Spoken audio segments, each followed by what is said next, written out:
Is your Gmail storage constantly full? Learn how to find and delete large emails in under 30 seconds. I'll show you a simple search operator that instantly filters emails by size. Just follow these steps. Start by heading over to the Gmail homepage. Now click on the Search Mailbox at the top of the page.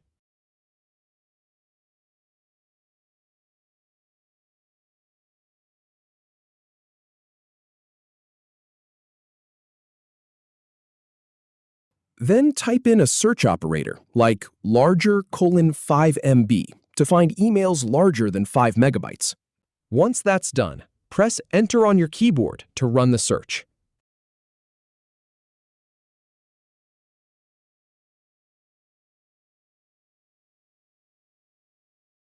Gmail will display all matching emails, review the results, and delete any emails you no longer need.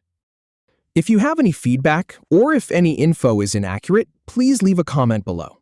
We'll do our best to answer or redo the video if needed. Thanks for watching.